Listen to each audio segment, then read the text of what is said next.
Hello and welcome to my channel. Well, of course this was going to be a rambling one, I can tell already. But I was thinking about this, and it just triggered something in my mind, which is like, when will you get your next cut? I mean, if you're involved in knives and stuff like that, you know, sooner or later you're going to cut yourself. But it's not always going to be from a knife. In my case, my dishwasher was not acting right, It didn't seem like it was washing as well and everything. It's one of the things I've learned, I call maintenance and all that. They could do it. But I like to try to solve problems and fix things. And on most dishwashers, there's a little sump down there. And a lot of times, things will get stuck in there, like a fork or a spoon or something, and that affects the intake, therefore the water and all that. I could stick a camera in there. I thought about that. One of my GoPros type of clones, stick one of those in there and watch it go. But I didn't do that. But I reached down there, and it was a broken piece of glass. Now, it was clear, I couldn't see, good eyesight to begin with anyway. But I picked it up, and I went, it's a broken piece of glass. That's what, did this. It cut me, and glass is so sharp that I didn't even know I was cut until a little bit later when I was like, why am I bleeding? Why does this burn? But it got me to thinking that no matter whether you like knives or dislike knives or anything like that, they're a part of your life one way or another. Sharp objects. Knives have been around. It's one of the first tools that we ever made as human beings, is a knife. Something to help skin an animal, get it past that hair and into the meat, the good part of the animal. And you really can't do that without a knife, separating the hide if you want to be efficient about it. And we learned that, at a early beginning. So my thought is that no matter how careful you are, this one has a history of, hurting people because they don't know how to use it or something like that. But any knife can get you. And no matter how careful you are, you're gonna get cut. Even if you don't touch a knife, like glass. Glass can cut you. And I started thinking about a lot of metaphors too, because of the dinosaurs and stuff like that. Because a lot of things, listen to music, older music and stuff, and a lot of it's involved in like love and tragedy, and like when we begin life, a lot of times like cut the umbilical cord, so it's like from birth, sharp objects are involved. And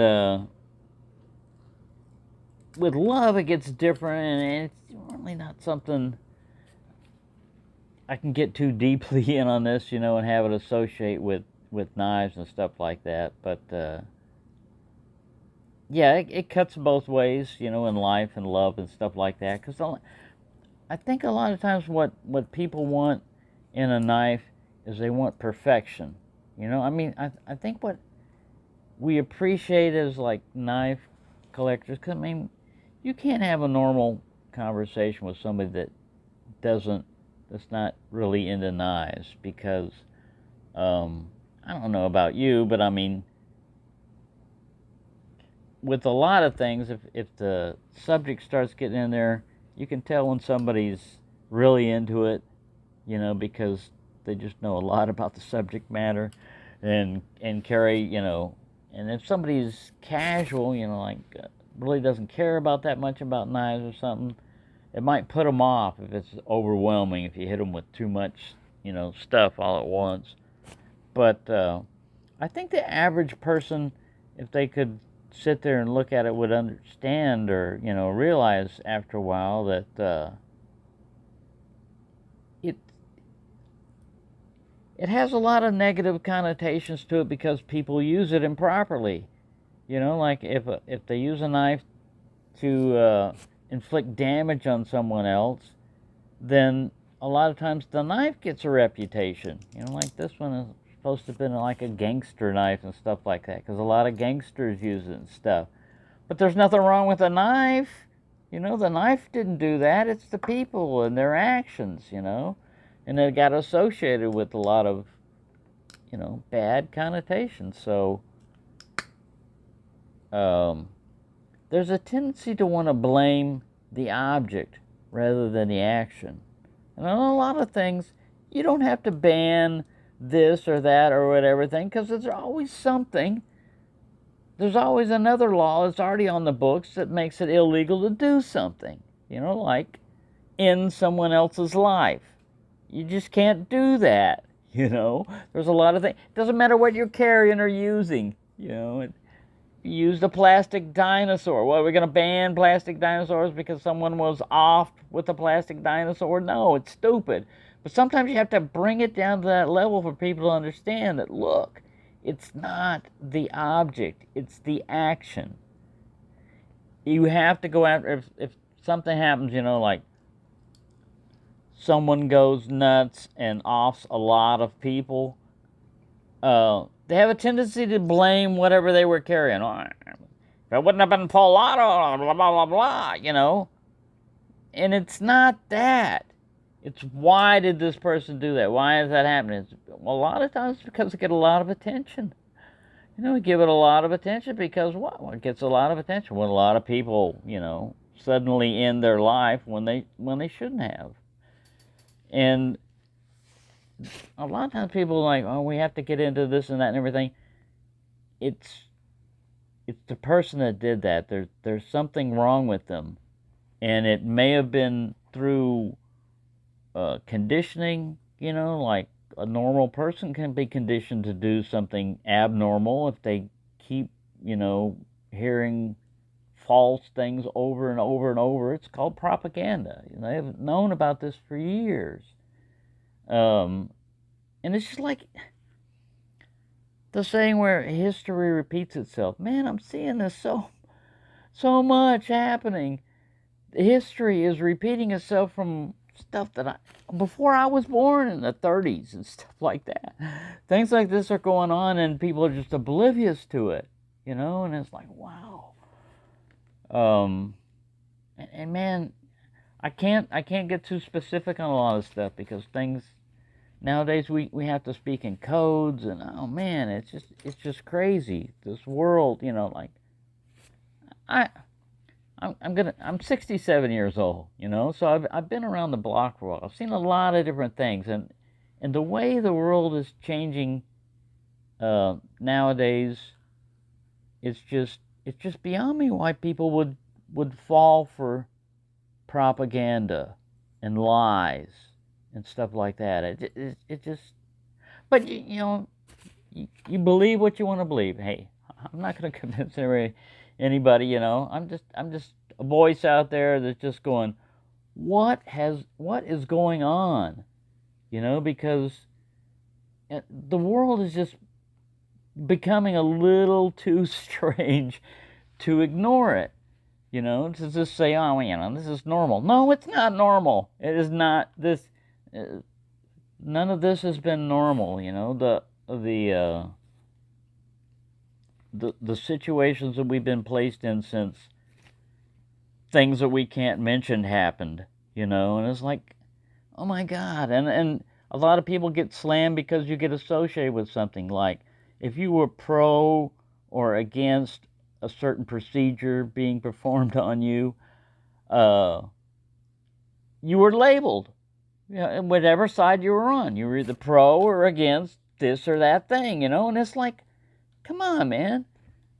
Never have I found a situation that's just black and white, on and off. There's always nuances. There's always, differences in there. And you can't just lump everything into black and white. It's just not, you're lacking color with that. You're lacking perspective. I mean, not everything is black and white. Sometimes there's just stuff you can't explain.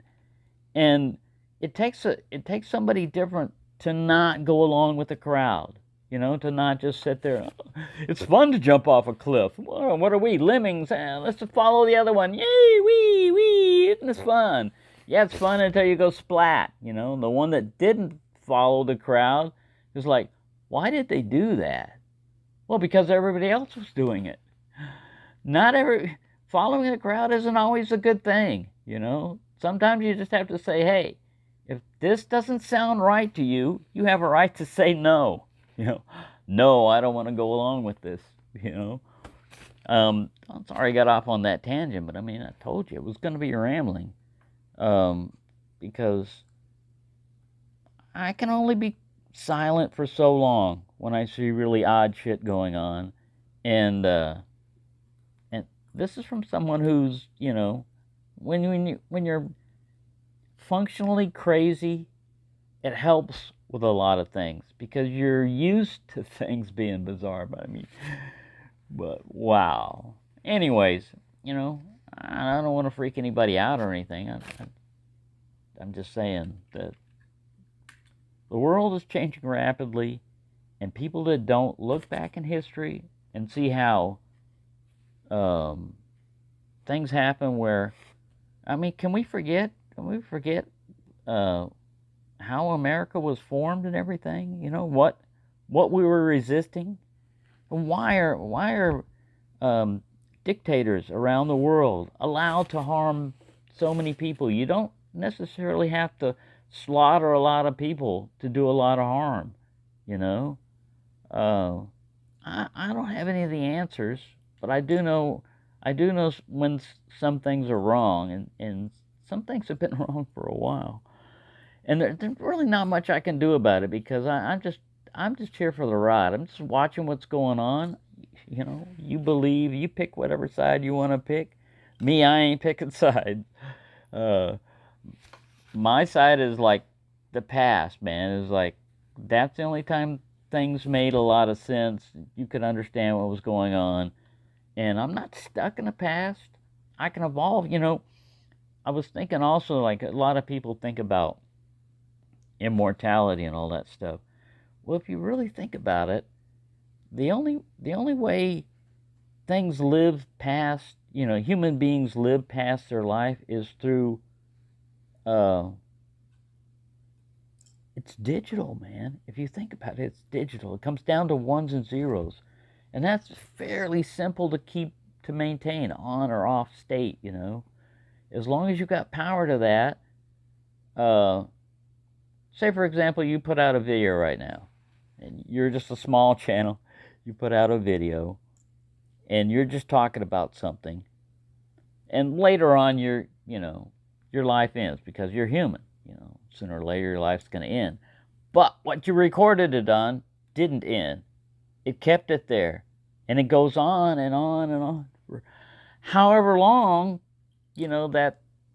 that particular civilization lives, or if this stuff is beamed out into space, however that's intercepted. You just don't know.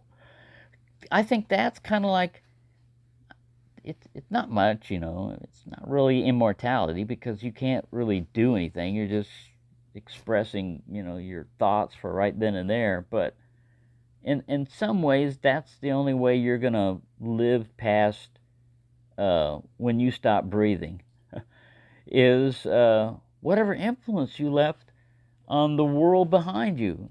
If you're nothing, and if you don't say anything, and you're just one of the lemmings that went along with all the sheep, then you're not going to make much of an impression. You're just going to be one of the digits, Look, 10,000 lemmings just jumped off this cliff. What happened to this one over here? Well, we call that one Fred. Fred was a smart lemming. Matter of fact, he kind of changed. He did stop following the crowd, and I don't know. We never found out what happened to him.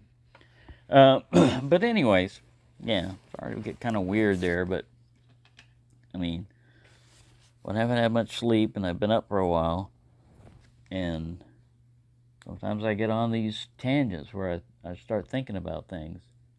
And when I cut myself, it just started associating a lot of other stuff because I had music going on. I was playing Suzy Q, and that led to a bunch of different songs. And oh man. But anyways, yeah. So getting back to the subject matter of getting cut and everything, in love, you're gonna take your chances too, just like with knives and stuff. You're gonna get cut if you mess around with love. The older you get, the less that happens, but you still have memories, man. I mean, even if you don't have everything else going on, you still got memories. And man, have I got a lot of memories. And yeah, it's just life isn't always easy, but at least some things used to be understandable. And lately, I don't understand much that's going on.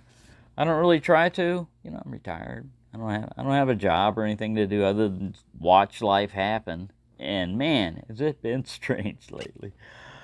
But I mean, you don't have to think that way. I don't believe in a lot of. I don't. I try to understand and believe as many true things as I can, and it's all about what do you think is a fact? What does it take to convince you that something is a fact? And to me, that's the best way to go through life because that works most predictably. I don't have to, you know, guess or throw it out there and there. If I don't know, I don't know. But if I know something, I know it, you know. And it's as random as this sounds and everything, we're going to have to figure out what's going on because as far as like, you know, strong emotions, love and hate, of the two, yeah, hate can be pretty strong, but it's destructive. It's it doesn't serve a good purpose for you in the end. And love is strong too, but you can't go crazy in love. You can't, you know, lose it just because, you know, you lost in love. It's the same way with a knife. You can't expect it to be perfect. You know what's the best knife for Joe X to use that would be indestructible? A crowbar. I like Joe X and everything, but that's what he needs, you know, for a destruction test is a crowbar. What would wreck a car? Fine, a crowbar. What would, you know, withstand an iron bar being pounded up against it? A crowbar. Well, how many moving parts does it have? Not a whole lot. And it's pretty thick, and it's designed for just that. You know, a knife is designed for cutting. I understand what he's trying to do.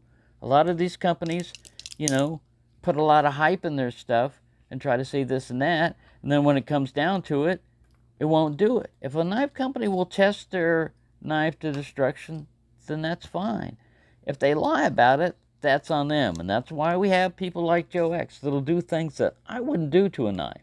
You know, a lot of people sit there and look at the SRK and they say, well, that, you know, the knife is bad because the tip breaks. Why did the tip break? Every knife that I've broken the tip on, you know what? I blamed myself. It wasn't the knife's fault. I was trying to use it as a screwdriver or a pry bar. You see, there's things that are specifically designed to do that task. And what was I doing? Improvise. You know? I mean, you can use the back spine right here as a screwdriver much better than the tip. But if you don't know any better, you're going to sit there and like, and snap. What are you going to do? Well, you know, a lot of people are going to blame the knife. Well, it wasn't strong enough. It couldn't withstand being a screwdriver or a crowbar or a hatchet, you know? I've never gotten that. I understand why people do it. Really, I do. And I would do it lightly, like to make a notch or something like that. But to beat on the back of a knife, just because you got to split some wood, because what? There are no twigs out there where you're going. Everything's wet. Come on, man. I mean, I'm sure in extreme conditions you might want to do that, but extreme conditions, I would not be risking. You know what that does to metal when you constantly hit something? That's not what a knife is designed. Yes, if you're in a situation where you have to use it and it breaks off in a bone, guess what? It did its job. You know, it held up as long as it could, and then it stopped. And was it the knife's fault? No, because it really wasn't designed for that. You know, it really is not designed. You have to know the limitations of your tools when you're using them. And to me, like I said, I've never understood. Yeah, sure, yeah. Many knives can take that. Many knives can sit there and take batoning the crap out of them. But why? Why? You know, admittedly, I've lived in the South most of my life, and I have not been in super freezing environments and stuff. So, you know, if I'm wrong there, I'm wrong. But I'm pretty sure that there are other ways to do that than beating on your knife, especially if it's like the only thing that you've got. If you're down to just like, well, I've just got a knife, make a wedge. Come on, man. Physics, make a wedge. Yeah, you're going to have to carve. It's not going to be as much fun, but your knife's going to last a lot longer because you used it as a knife. Now, yeah, I know there are knives that are designed that can take that. It's just that when I see somebody sitting there taking a knife and breaking the tip off of it and saying, look, it didn't take the stabbing bit. Why were you doing that? Why? You know, to go after grubs or something? I mean, every time I do that, if it snaps, I am not going to blame the knife, all right? I'm going to blame myself because I shouldn't have been doing that. Look at the tip. Like I said, every dagger tip that I broke off, even one when sharpening, you know, on a convex belt, if you're going past half of the belt right there and the tip rounds off, whose fault was that? Was that the knife's fault? It was your fault. And you've got to admit it, you know, really. Otherwise, you're going to be confused the rest of your life. Why do these things keep happening? Because you're not learning from your mistakes. To me, a knife is a knife, unless it's a multi-tool, you know. Then it's got a knife with it. Would I take this, not, you know, Leatherman? Would I take the Leatherman, take it out, and use it as a screwdriver, the blade? No, why? Because I got the proper tools with me. So if you don't have the proper tools, all I'm saying is try to use your brain before you snap that tip off or you break it in half, beating it, you know, like it owed you money. I mean, come on. But you do you. You do your nice, you know. I mean, that's just me talking. Like I said, this is just a ramble. And yeah, it was a doozy. So there you go. Thanks for listening. Thanks for watching. And have a nice day.